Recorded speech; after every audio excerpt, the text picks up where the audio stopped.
Sport breaks down barriers really easily. We're a small community. We have 4 footy clubs at the one ground. Generally, most of the guys play for one club and another club, but the next day they're working together up at the mine. It's unique. Footy is a little over 40 years old here, so not too much longer after the town started, footy started, and I think that probably tells you how important it is. You can sense a feel around town. Footy's not far away and everyone's a little bit excited. There's a bit of a vibe, if you like, around town.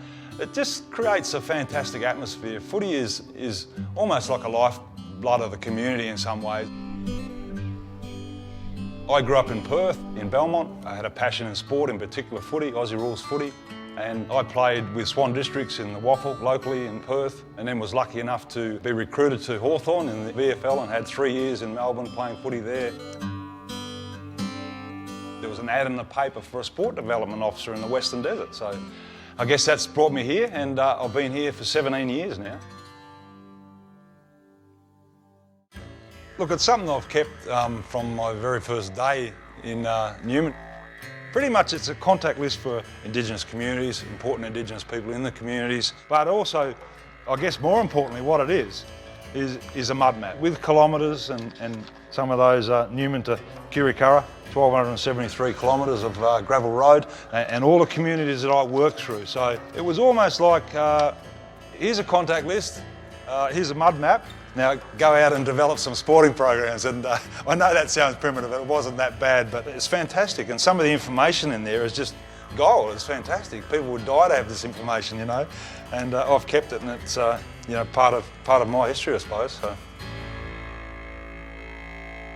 Oh, look, I guess I was pretty lucky because I went into the Western Desert, into an area that was a really traditional area. The local people, the Madu people, who are very culturally still very strong. I was privileged to be accepted into that group and to be able to, I guess, pass on some of the knowledge that I'd gained over many years of my sporting background.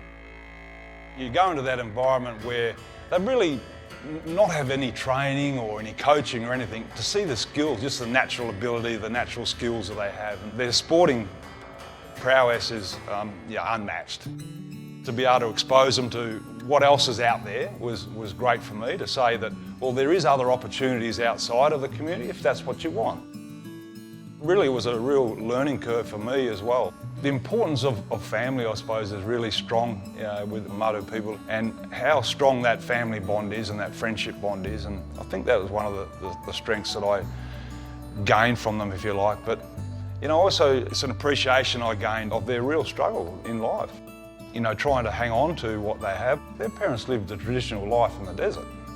So then it's hard for them. You know, the transition, the struggle they have is massive, and sometimes I don't think people appreciate that struggle they go through.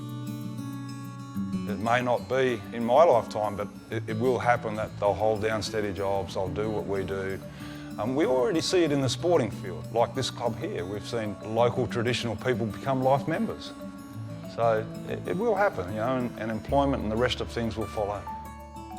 Sometimes people just need an opportunity, you know, so for me, a lot of that time has been trying to provide that opportunity, whether it be in a sporting capacity or whether it be in an employment capacity. We were able to develop training programs, traineeships, apprenticeships, that provided people with small steps into employment. You know, I think when I first started, there was maybe a dozen Indigenous employees working for the company here, and I'm not sure what that number is now, but it certainly got up to over 300 when I was in the role. And if you can think what difference that's made to those people's lives, it's not only the job, it's everything else it creates. So that, you know, they're providing for their family, their children go to school, they're providing for the town, they're part of the town. So I suppose that's what it forms, that community spirit, that community feel that I spoke about earlier, that really good feel.